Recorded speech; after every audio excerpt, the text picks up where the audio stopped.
We are live now.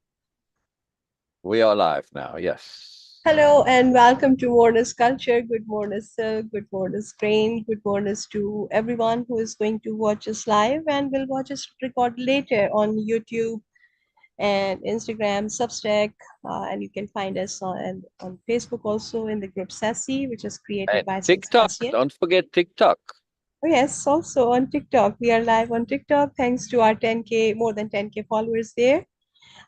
This is a wonderful feeling, of course, to reach out and monetizing it, monetizing it. I don't know how to say that so that AI can grab it, but okay.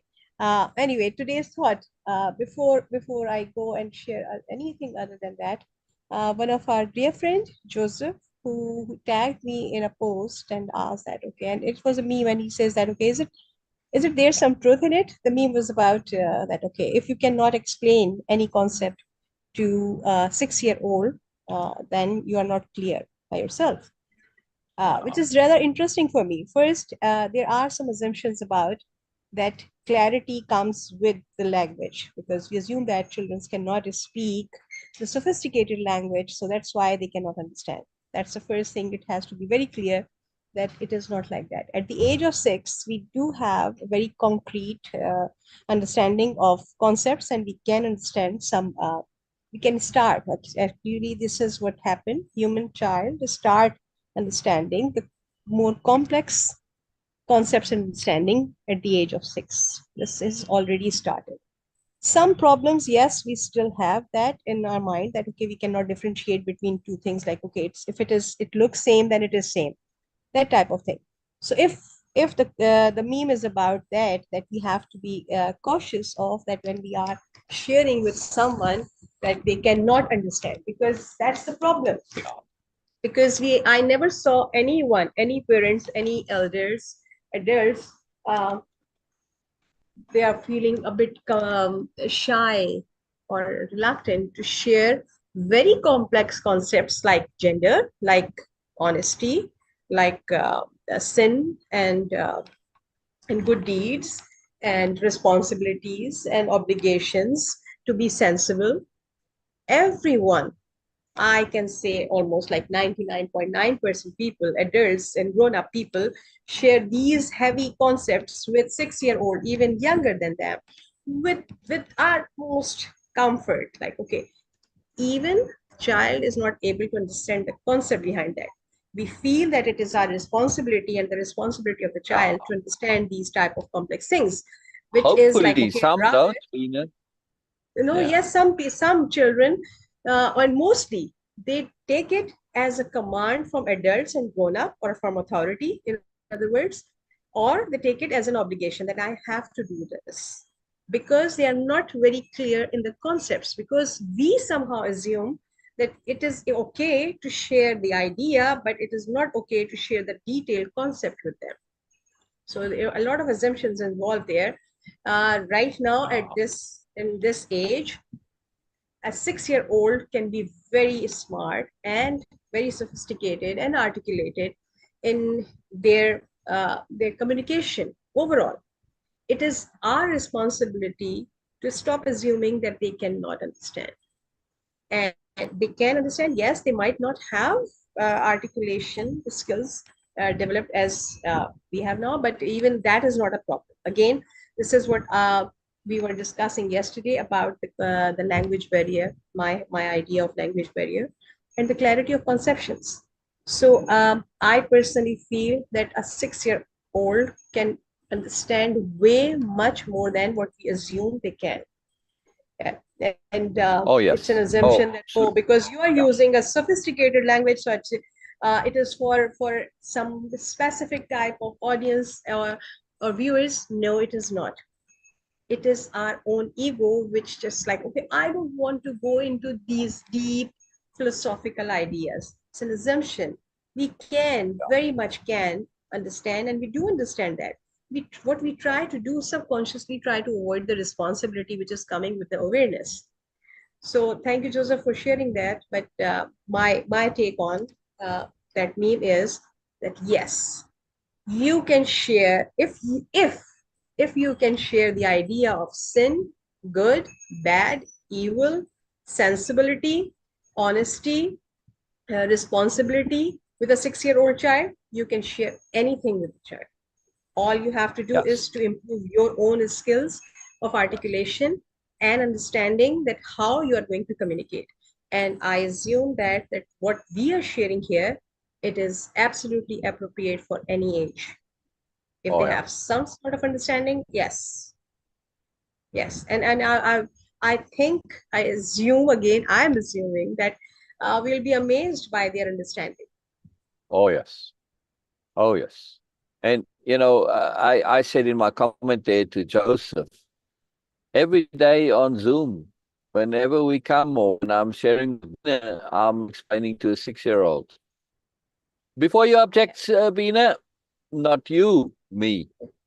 Oh, I would love to. I would love to be regarded as. Yes. It's a Right. fresh But mind. it's It's a receptive yeah, mind. Yes, I love to. yeah. Love to. I have no problem. For me, my thinking is is not that much different from when I was a 6-year-old. Yeah. Now he said, but what has changed? My range of conceptuality has improved vastly. My awareness has changed because I was able to think clearly in terms of logic and reason. That has not changed.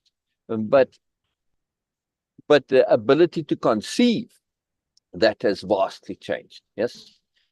Because our thinking is also very much dependent on our language. Yes. Now, fortunately, I never bought into the conceptions of my culture, my time, my environment. And therefore I was somewhat freed from thinking within that bubble. And this is the key. This is the key. So pay attention, especially if you are dealing with children. Yes. And you have your own children, especially. Be very, very careful as to which conceptions you share with them. Yeah.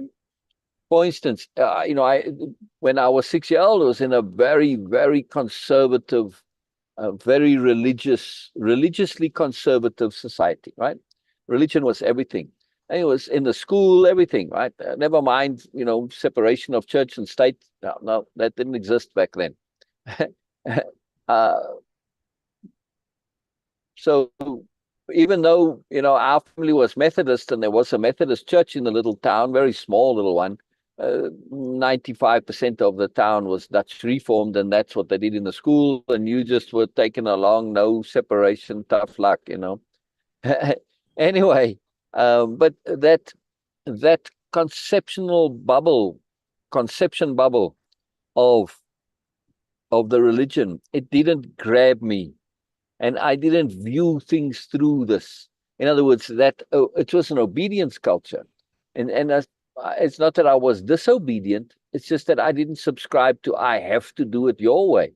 No, I have other options, and many of the things that you are saying are just flat out stupid. Nope, sorry, right? I had that sobriety and at least basic discernment to be able to reject what was clearly on the surface just silliness and nonsense. Yeah.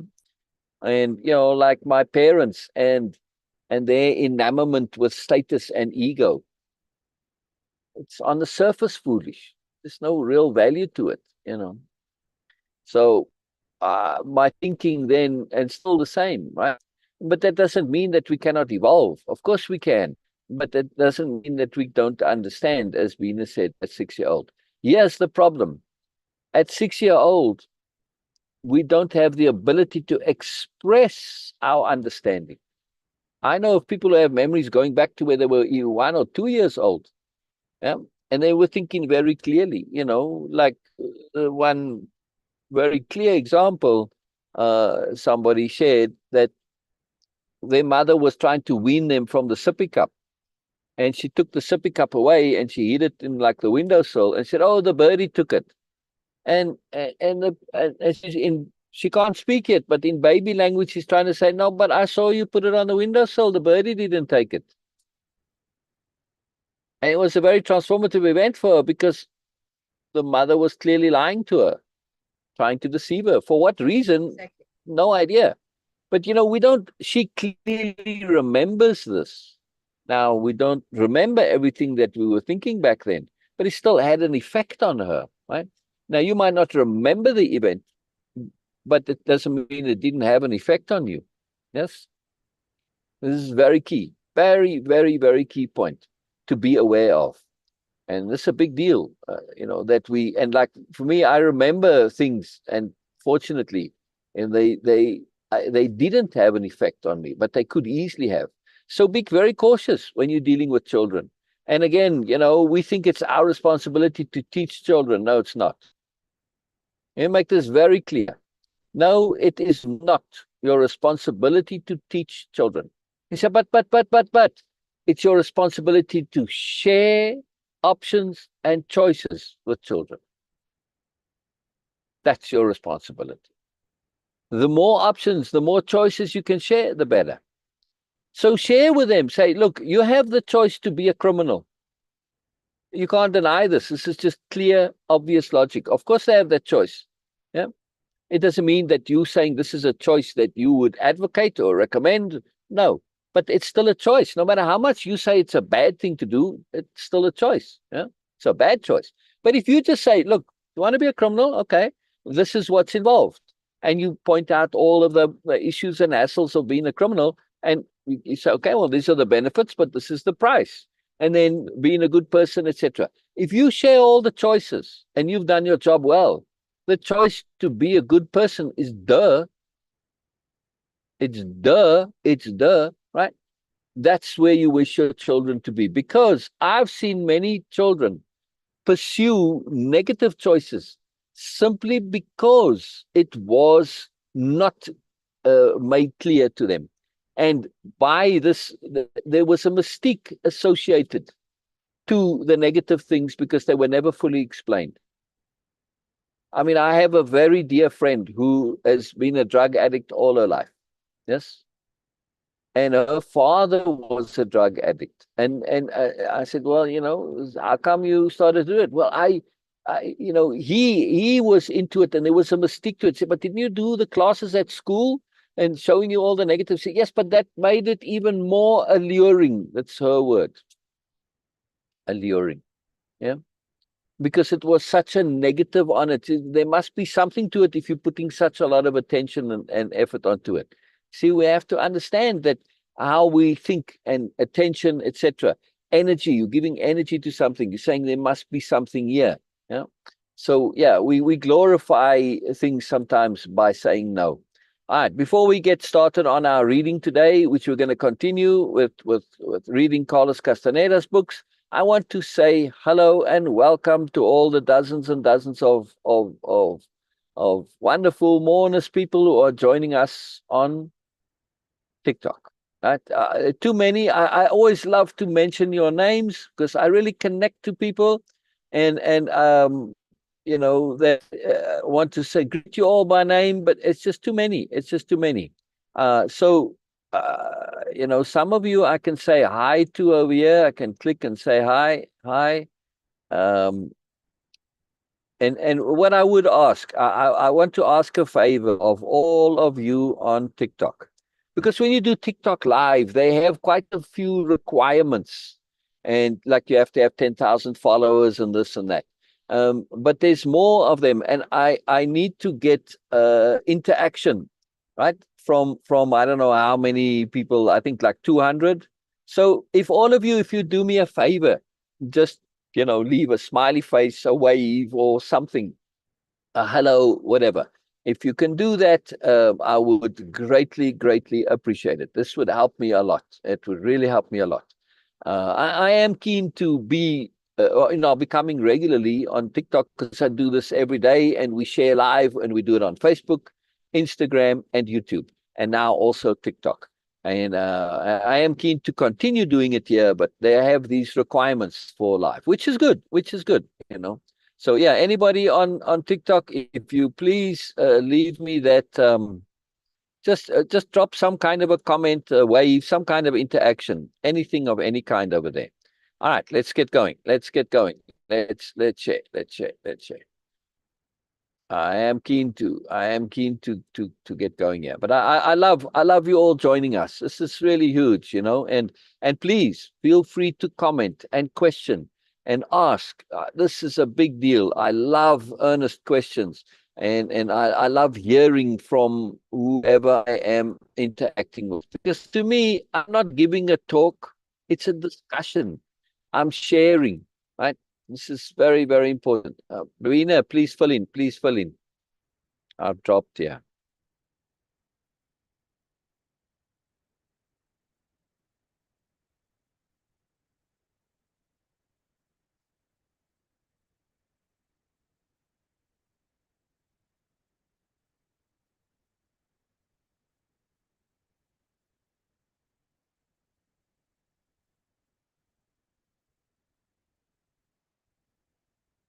All right, all right. I don't know if I'm back or not. It dropped there for a second. Come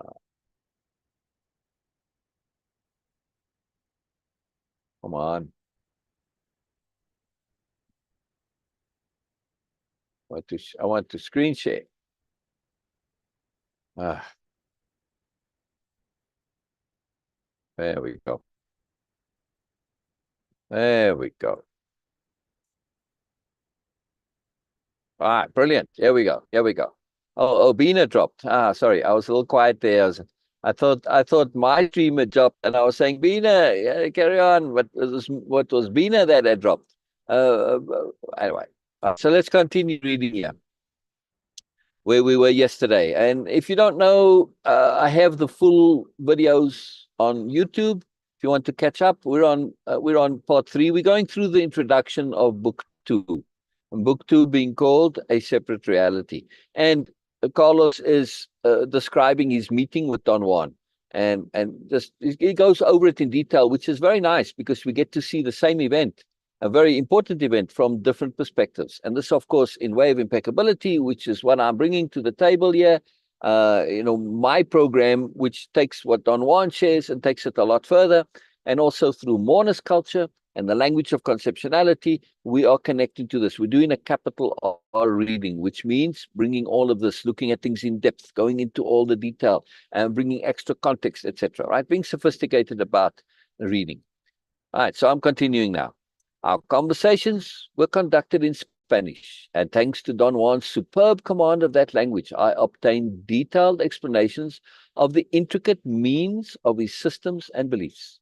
I have referred to that complex and well-systemized body of knowledge as sorcery, and to him as a sorcerer, because those categories he himself used in informal conversations.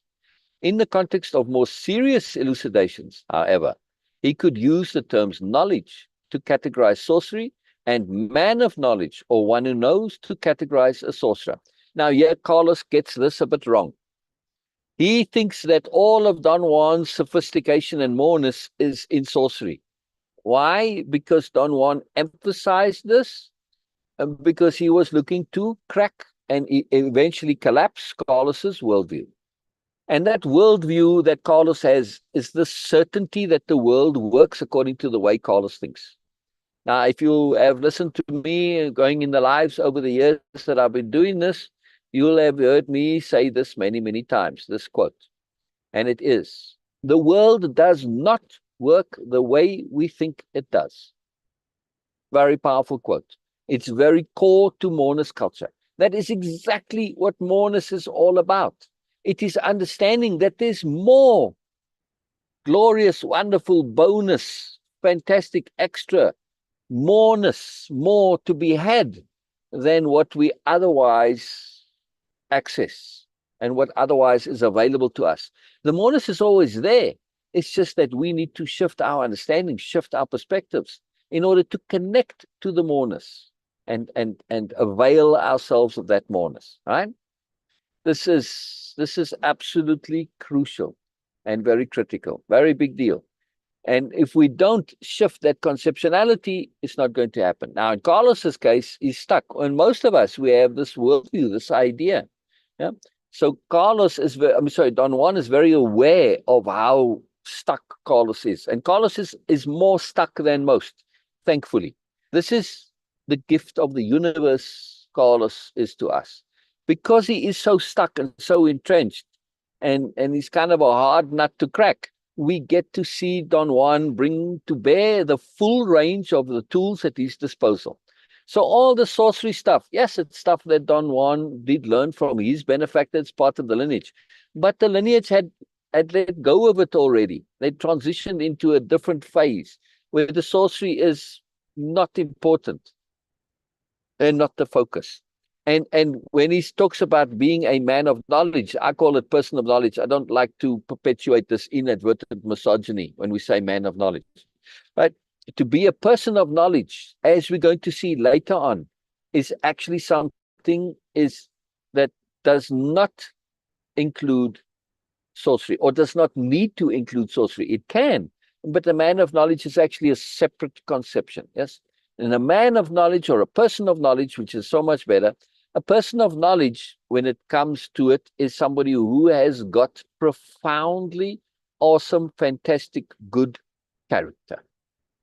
That's the basis of a person of knowledge. There is more. There's an awareness of energy and how the world works in energy terms, and particularly intent, which is energy that has moreness to it. It's just not raw, right? And when we understand energy via intent, everything changes, right?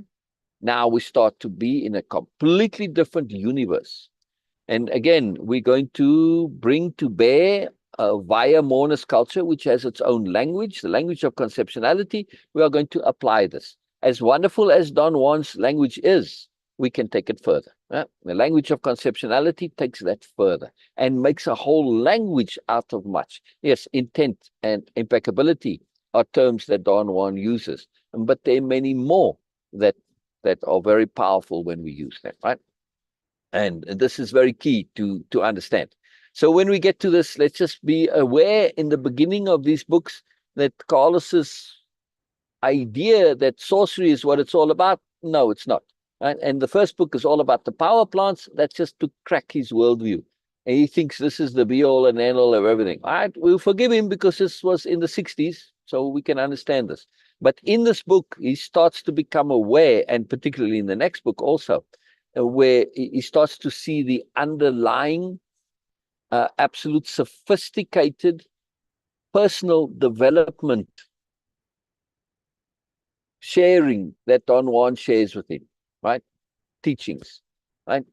He calls it the warrior's way, and we are going to see that. Now, warrior's way has got a lot of overlap with way of impeccability. Way of impeccability just goes a little further, right? But the underlying is there. So this way he's saying here, right, a man of knowledge or one who knows to categorize a sorcerer. No, not exactly accurate. But in the beginning, we can forgive Carlos for thinking this, right? In order to teach and corroborate his knowledge, Don Juan used three well-known psychotropic plants: peyote, peyote, which is Leforferi williamsi, Jimson weed, or Datura inoxia, and a species of mushrooms which belongs to the genus psilocybe. Through the separate ingestion of each of these hallucinogens, he produced in me, as his apprentice, some peculiar states of distorted perception or altered consciousness, which I have called states of non-ordinary reality. I have used the word reality because it was a major premise of Don Juan's system of beliefs that the states of consciousness produced by the ingestion of any of these three plants were not hallucinations, but concrete, although unordinary, aspects of the reality of everyday life. Don Juan behaved towards these states of non-ordinary reality as not as if they were real, but as real. Now, this is a very big deal for Carlos because he comes from that academic world. He's an anthropology student, and the first book, The Teachings of Don Juan, that book was his doctoral thesis. Yeah. So this idea in academia that of non-ordinary reality at that time, this was just absolutely, anybody who thought there's some other separate reality than the one that we typically know, that science says is our reality, well, you're just crazy, or you primitive and superstitious, or you deluded in some way, you're foolish. Yeah. So for him to make this claim, this is a very big deal. Now, he's laid this claim out in a very scientific way, and he's made a very good case for it in his first book, right? And as a result, Carlos changes the world just because of this. He brings this concept of an alternate reality as a very, very real, plausible, actual thing. He brings it into our language, into our consciousness. Yeah, it wasn't there before. He brings it into our consciousness. And if we look at our daily language today, and just the world in which we are, right? Then we see that this is an accepted part of our world today. We don't think twice about saying, "Oh well, it's just an alternate reality." Yeah, it's something that we accept. You see it in TVs and movie. I might not experience alternate realities, but I don't think anybody who is talking about an alternate reality is a complete lunatic and crazy and foolish and superstitious and primitive, etc. It's an accepted understanding that there are alternate realities. Doesn't mean that we can access them, or at least not access them easy. Yes, right? But we accept this, and this is yes. There are others that contributed to this, but Carlos was a major, major, major driving force in this. Many things that Carlos did were very transformative, right? And when the next book comes out in 1973, in Journey to Ixtlan, Carlos gets to be on the cover of Time magazine. Now, back in those days, it really mattered being on the cover of Time magazine. This was a very, very big deal. Yeah, I mean, you weren't on there for no reason at all. And to put someone like Carlos on there, this was really, really an acknowledgement of how much he made a difference, right? But the legacy of Carlos, because people didn't read all the books. They didn't, and they just read the first couple maybe, and so they got stuck with this idea that Carlos is all about the drugs, the hallucinogens. No, no. If you really pay attention, and we're going to see it in this book, and particularly see it in the next book, we are going to see that there is so much more. Yeah, and the drug part of it, we can't really access ourselves because we don't have Don Juan as our guide in it. Yeah, or you might find somebody else, but it's not for the average person. It's not really available. However, the teachings about character, the warrior's way teachings, these are available to anyone. And there lies the real value of Carlos, which he doesn't quite get just as yet. Yeah, he's going to get it later, but not as yet. Right. And then there's the spiritual component dealing with intent and the whole cosmology that is associated with that. Right. So this point about our alternate realities as being real, very important point in our conceptuality of the world, the universe, everything around us. Right? It's a very important point.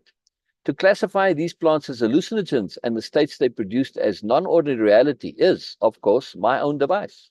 Don Juan understood and explained the plants as being vehicles that would conduct or lead a man to certain impersonal forces or powers, and the states they produced as being the meetings that a sorcerer had to have with those powers in order to gain control over them.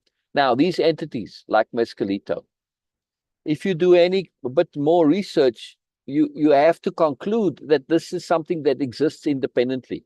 It's not like, well, people are just agreeing that they see the same thing and they're cueing each other. That there's an actual entity that exists independently of the people. Right? And that's a very big point that Carlos also brings out. Yes.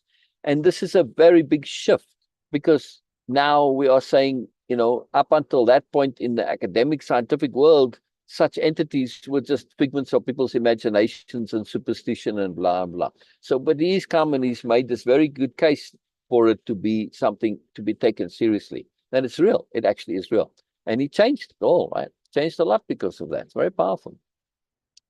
He called peyote Mescalito, and he explained it as being a benevolent teacher and protector of men. Mescalito taught the right way to live. Peyote was usually ingested at gatherings of sorcerers called mitotes. Again, a little bit inaccurate. Those mitotes weren't sorcerers. Some of them were just ordinary people who just wanted to learn and grow and teach their lives. They weren't involved in sorcery. So, again, I'm pointing this out so that we don't fall into this trap of Carlos's misunderstanding about things. Yeah, I'm bringing the rest of the books to bear. I've read these many, many times and studied them very intensely. So I'm bringing my deeper context here to bear, right? It's just useful, because otherwise, when we get an idea, it tends to stick in our head a little bit, and it's hard to undo it later on. Yeah? And you have to read in a particular way to not have that happen. That's a skill that takes a lot of doing to acquire. So I'm just going to save a lot of trouble. Let's put it that way. Yeah. Right. So peyote was usually ingested at gatherings of sorcerers called mitotes, where the participants would gather specifically to seek a lesson on the right way to live. Yeah. And the participants weren't all sorcerers, just regular people. Don Juan considered the Jimson weed and the mushrooms to be the power of a different sort. He called them allies and said they were capable of being manipulated.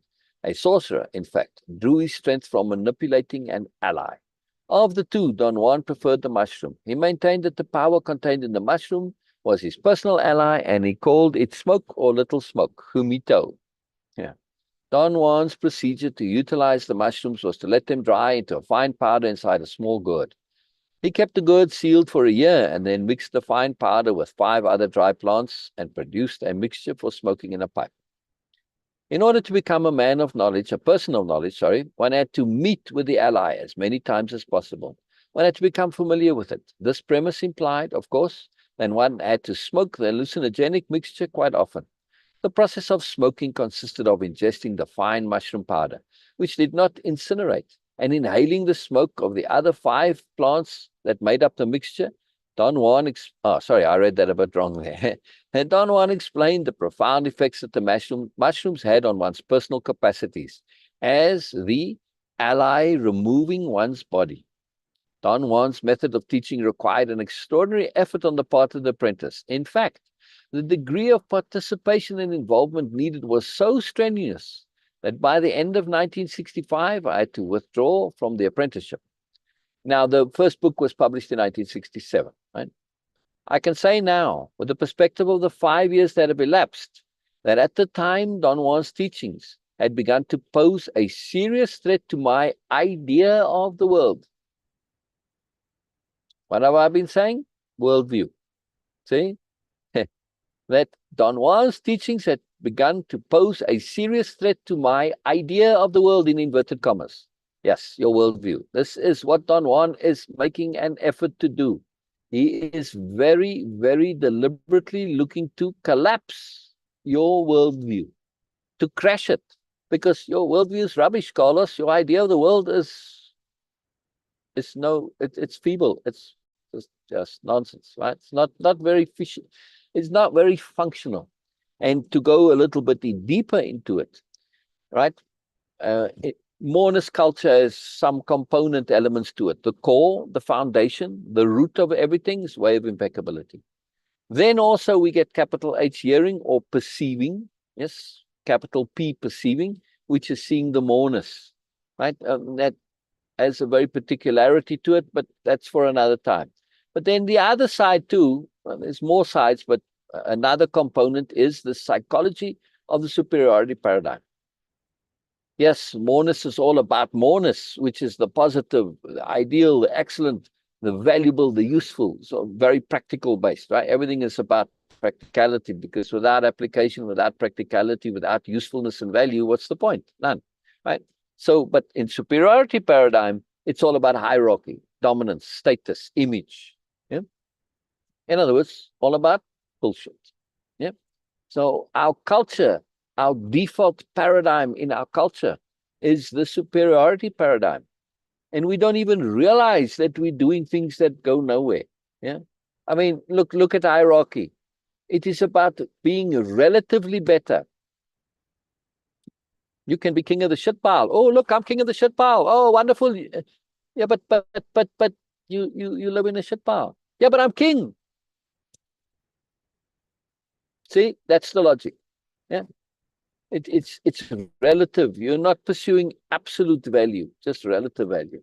And as such, people end up living in horrible situations, horrible messes. They don't get much value. Their lives are miserable and stressful. And they they live in this delusion that it's like, well, okay, at least I'm got something, I'm better than somebody. Oh, come on, man. It's horrible, horrible. Moreness-Culture is an alternative culture. It's an alternative paradigm to the superiority paradigm. It's not the only alternative. It's an alternative, not the only one, right? No, it's very important to be aware of. Very important. Right. Don Juan's teachings had begun to pose a serious threat to my idea of the world. I had begun to lose the certainty, which all of us have, that the reality of everyday life is something we can take for granted. At the time of my withdrawal, I was convinced that my decisions were final. I did not want to see Don Juan ever again. However, in April of 1968, an early copy of my book was made available to me, and I felt compelled. Oh, my apologies. I kept saying 67. It was published in 68, not 67. I felt compelled to show it to him. I paid him a visit. Our link of teacher-apprentice was mysteriously reestablished. And I can say that on that occasion, I began a second cycle of apprenticeship, very different from the first. My fear was not as acute as it had been in the past. The total mood of Don Juan's teachings was more relaxed. He laughed and also made me laugh a great deal. There seemed to be a deliberate intent on his part to minimize seriousness in general. He clowned during the truly crucial moments of the second cycle, and thus helped me to overcome experiences which could easily have become obsessive. Yeah, and his co-conspirator, one of his fellow members of his party, of their lineage, Don Gennaro. I call him Gennaro. Yes, I realize it can be pronounced elsewhere. But, at the time when I first read this way back when, I did not know anybody who spoke Spanish. I never heard, TV was a new thing, at least where I grew up, right? And so none of this was available in the pronunciation, so it was just Gennaro. And Don Gennaro lives deeply in my heart. He's a very potent character. He's awesome. And if I were to meet Don Gennaro, I'd still call him Don Gennaro. Yeah, so that's just how his name is for me. I realize it can be Don Gennaro, Don Genaro. I'm not sure which one, but, can be either. At any rate, he's Don Gennaro to me, so just forgive me my idiosyncrasy there, right? Anyway, Don Gennaro is very much part of the humor, right? He has a very profound sense of humor. As we're going to see, we're going to meet him.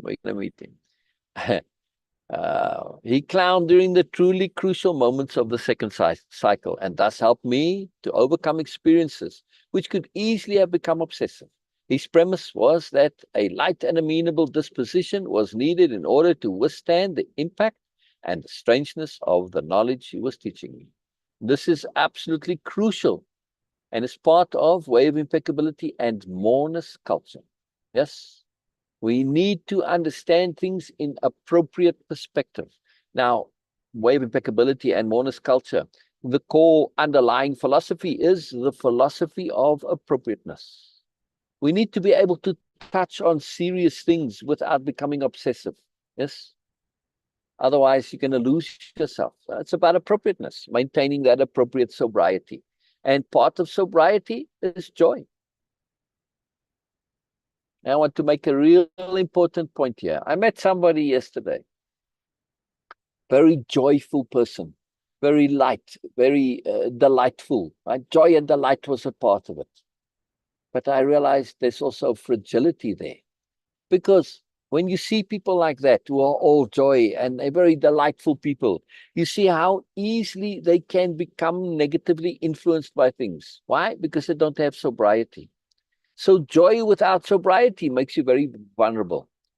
Sobriety without joy, it can make you heavy. Yeah. And you can get slow because of being heavy.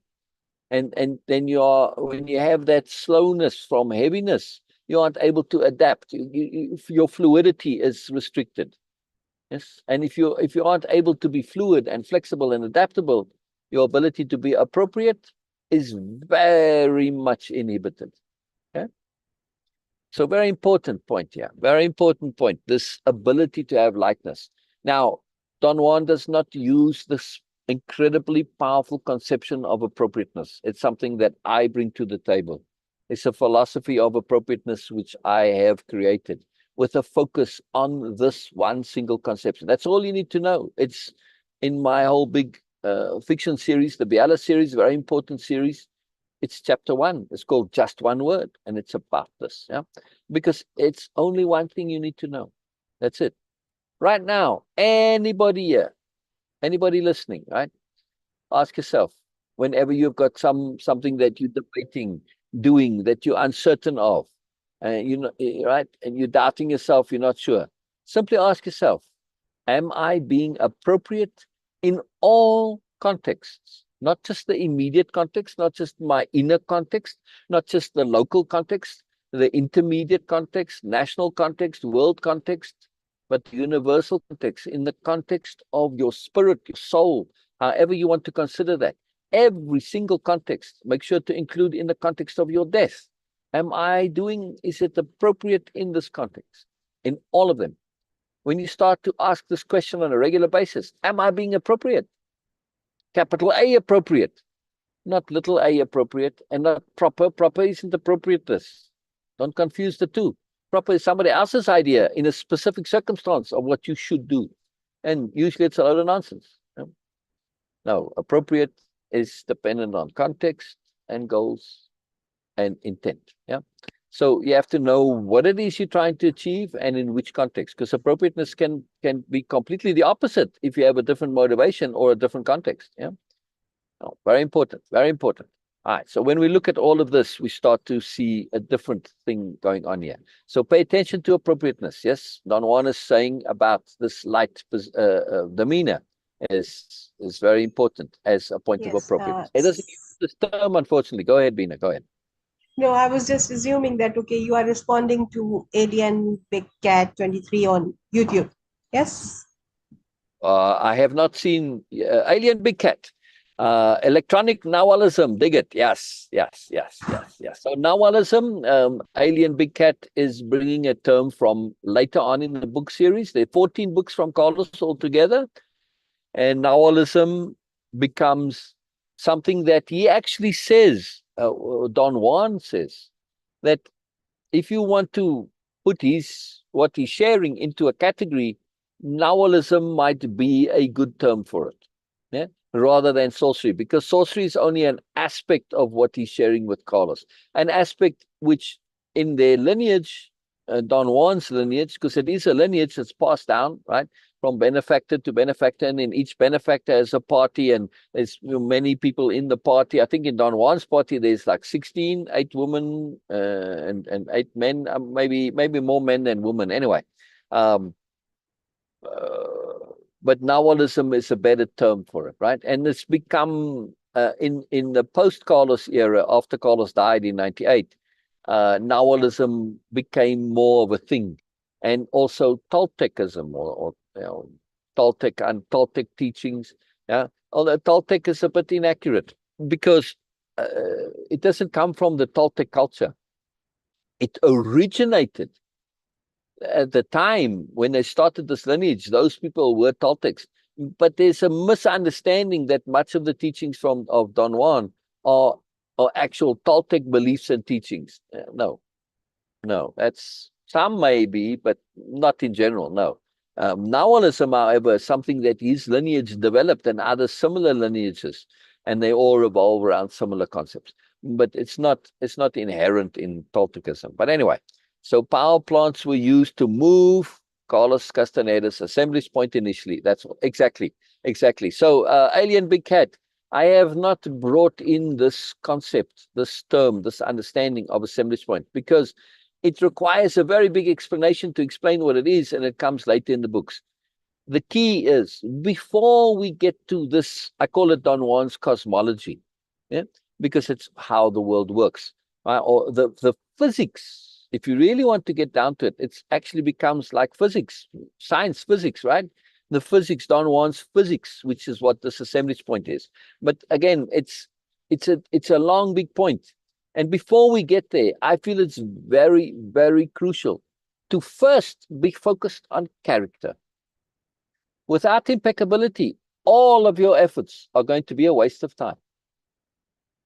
You're going to know about concepts, know about things, but you won't have the ability and the impeccability to apply it and implement it, and also stay the course, and also not be put off, and have the required integrity to hold on to things. Yes, it can easily get corrupted without impeccability, particularly because we are also talking about real power, not power over others. That's dominance, which is idiot power. Yes, I mean, it's just foolishness, and that's a negative thing for the individual. Yeah, because the more you seek that, the more you put yourself at risk, the more people want to come after you, and they just make your life very stressful. Yes, true power lies in anonymity. Something that came to me as a child, as during my teenage years, and it was very powerful. It took me a long time. I understood it, but it took a long time to be able to fully understand that. It was a gift from the universe. It was very powerful. But I'm talking about when you understand personal power and things that can really make a difference. If you don't have impeccability, those will corrupt you, which is why it's the third enemy of a man of knowledge or a person of knowledge. Yes. First one being fear. Second one being clarity. Third one being power. Yes. If you don't understand this, you don't have impeccability, that's going to defeat you. That's it. You need impeccability to deal with fear. You need impeccability to deal with clarity. And you especially need impeccability to deal with power. And way of impeccability is more than just the concept of impeccability, because way of simply implies, right, just that way of, that it's a way of being and a way of living. You have to incorporate this into everything that you do. And way of impeccability, as I presented the whole program, is more to it, right? It's not a belief system. It's not an ideology. It's a toolbox. A toolbox for what? A toolbox for deliberate living. Deliberate living in itself is inordinately powerful. Just try it. Be aware when you've been deliberate, how alive you were. Yes. Very crucial. Very big deal. Very big deal. Very big deal. So I love this alien big cat. Very cool, man. We're going to be sharing and going through this. Yes. And it's a capital R reading, which means I'm not looking to share or educate what Carlos is saying. Yes, that's a part of capital R reading, part, but we're going to go further. We're going to go deeper. We're going to go more. Yes. Like, for instance, the philosophy of appropriateness. It adds so much, so incredibly much to what Carlos writes and what Don Juan is sharing. Yes. It's huge. So we are really going to take this more. And of course, all of the tools of way of impeccability, and particularly attunement, which Don Juan talks about but never uses this conception. The language of conceptionality, which is another name for way of impeccability, is incredibly powerful. Why? Because it enables us to utilize these teachings via the innate skill we already have, which is language. We are incredibly skilled, and we don't realize it. Language is this incredible tool, this incredible power that we possess, but we misuse it, and we waste it for the most part. Yeah?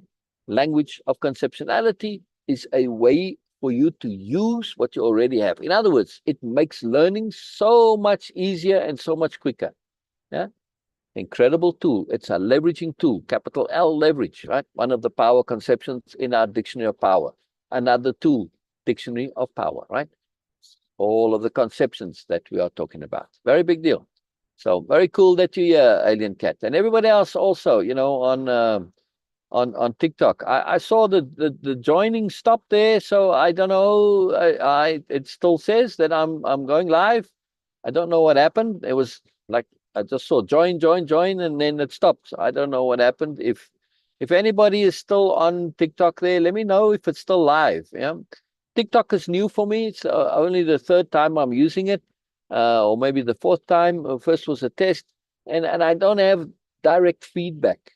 Beena, have you been able to connect there to get feedback? Beena? No, sir. No. Oh, So and Dushka and Lubna, I neither? didn't ask. I didn't ask them, but yes. No. Okay, please, Yesterday they please. were not able to see you live. All they were able to see I need to your get more. playlist. And if anybody has experience with using TikTok live and restream particularly, please, I need help there. I can't get it to go. I don't know, all the things that they tell me to do. I don't have the buttons. They say click here. I don't have that on available to me. So I'm missing something that's not obvious to me. It may be that I'm in the trial period of the live, and that may just be that.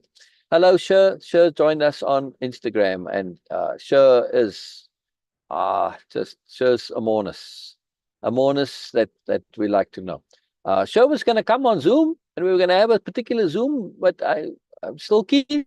Sure, sorry, I forgot to tell you. I should have typed it rather, but I'm still keen. I'm still keen. Anytime. Always happy to have you here. All right. Let's continue with our reading. He's talking about lightness that he needed, right? In order to withstand the impact and the strangeness of the knowledge he was teaching me. The reason you got scared and quit is because you felt too damn important, he said, explaining my previous withdrawal. Feeling important makes one heavy, clumsy, and vain. To be a man of knowledge, one needs to be light and fluid. Now, I hadn't read this when I made my earlier comments.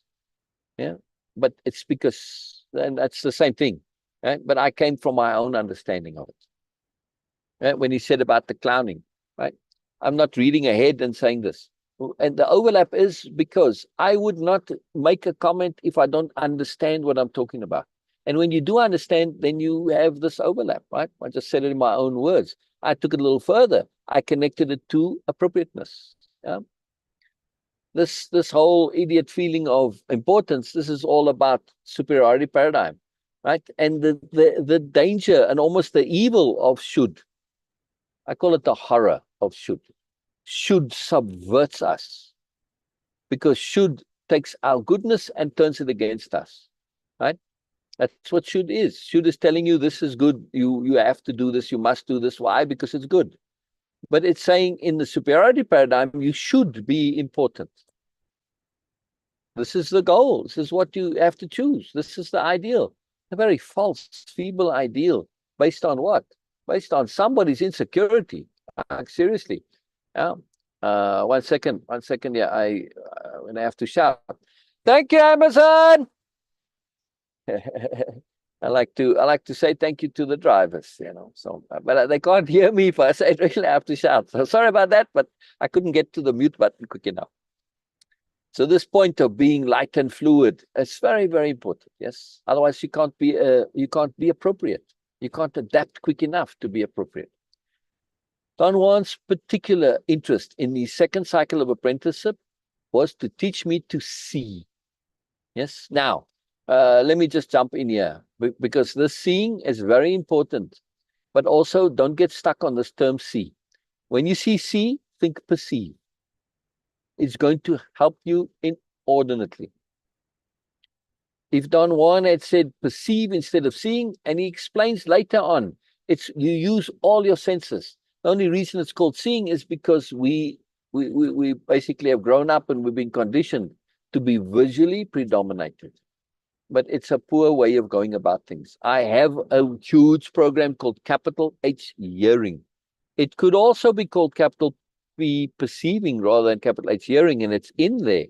But the reason I say capital H hearing is because in order to counter the effect of our visual perception, which is very shallow, by the way, if you start listening and shift to your ears, you tend to break that predominance of the visual. And through listening, you start to feel and sense and understand more, right? And you learn to perceive. Yeah. So it's a doorway. Capital H hearing is a doorway to capital P perceiving. Very sophisticated program because yes, it's built around around connecting to people via a coaching or therapeutic or counseling perspective. But it's just a tool. Yes. I mean, the starting quote in there is the client is always you. So you're learning to hear yourself. And the end of the program, it ties it all together to say, take all these skills you've learned in learning to hear others and thereby hear yourself. Now apply this to hearing the universe, hearing the world, hearing life. Why? Because that's what attunement is. And attunement is the most incredible, potent, valuable, awesome, spiritual moreness connectivity, moreness way of living that you can possibly imagine. Right? It's when you live in attunement, you're getting all the awesome, all the magic, all the power, all the excellence, all the appropriateness given to you specifically in your life. It's the most fantastic thing. Most fantastic thing. All right, so I want to make this key point here, right? That whenever we're going to see seeing, and Don Juan always, whenever Carlos talks about seeing, he usually puts it in italics later on to indicate it's different. Now, in language of conceptionality, we capitalize such terms, right? So there's a difference between seeing and capital S seeing, or perceiving and capital P perceiving. And that differentiation is very potent. So you'll see in my writings, you'll see me capitalize terms. Yeah, and I'm going to be on Sunday. Locally here, I was invited to do a talk, and I'm going to be doing a talk on capital P transition rather than just ordinary transition, right? So it makes it and saying, what does this mean? It's not like I'm saying there's some different meaning to the word. No, it's taking the regular meaning but going further. And in the case of seeing here with Don Juan seeing, this is perceiving, as we're going to see later on. So please, just whenever we read seeing, hear, perceiving. It's going to help you inordinately, and you don't make the mistake Carlos initially makes and the mistake Don Juan made in confusing it as a visual thing. No, it's not, right? And it takes a while for this to become clear. So I want to prevent that because our initial associations are absolutely crucial. Association management is one of the tools of Way of Impeccability, a very, very sophisticated tool for making sure that we do not end up with inappropriate associations, because once the brain has made it, it wires itself to that association. Literally, figuratively, I mean, not figuratively, but literally your brain wiring changes. The nodes and the synapses and everything, they literally change. Yeah? Emphasis does this. And when you first do things, it's an emphasis. When you, oh, this is this and this means that tagging, right? Look at your computer. When you tag things inappropriately, right, it can mess up your computer. It takes quite a big job to untag it because everything is all interconnected. So it's very important, this initial association. Yeah? Very, very, very important.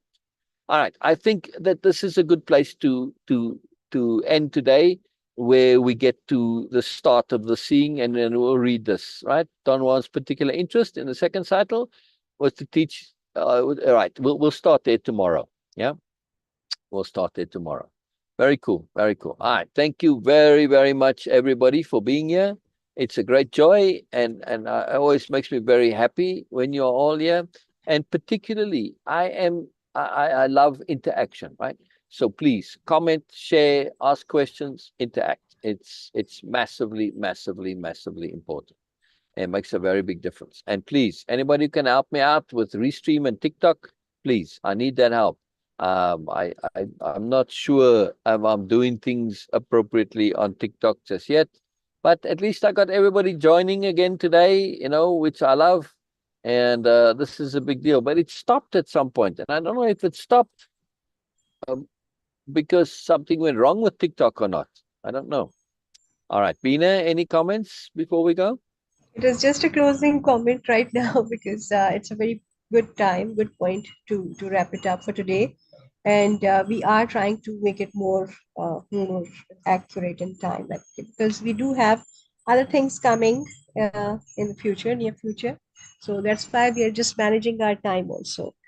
Again, application of capital A, application of capital A appropriateness in our lives, and of course in our daily routine also. Thank you so much, everyone who joined us on YouTube and especially on TikTok, because we are new there. We are trying to be as appropriate as possible, but it is just an initial stage, and we will learn. We will learn. I'm not a big fan of, or you can say that, okay. In other words, I'm not very used to with TikTok, But now I'm going to learn for that also, because we do enjoy comments, and we do appreciate also comments and questions again. If you will ask, you will get more than expectations. This is what my personal experience is. If you ask an earnest Yeah. question, you will always be amazed by the moreness there, because it will just supersede all your expectation and assumptions that no, I was assuming that this is how it is going to be. No, always, always more. And that's why we love to say there is always more. It's about Exactly. moreness. So Exactly. please, if you Earnestness. find, yes, I was going to say earnestness is a power conception in our dictionary of power. exactly, It's a big exactly, deal, very big deal. exactly. And okay, so thank you so much for joining us. If you find some value in our discussion, of course, it's not a discussion, it is coming from Syl.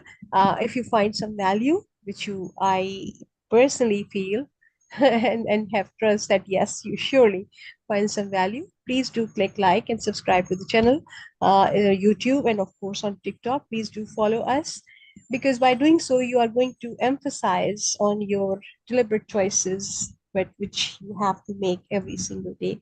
This is the core of deliberate living, and this is the start of deliberate living. Once we start doing that, also there, Yeah. I personally feel that there is some ego also involved, which inhibits us to appreciate. It's an appreciation what we do, but the appreciation is not going to be helpful only for us. Of course, it is going to be very much helpful to train your online algorithm to bring more value and more such stuff like this into your life, which is going to ultimately affect your life algorithm. They are connected. Deliberate choices are the real key for having a good and peaceful future.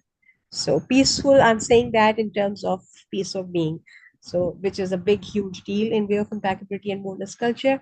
Thank you so much, Syl, for sharing such a good stuff, and thank you so much, everyone. We will see you guys tomorrow.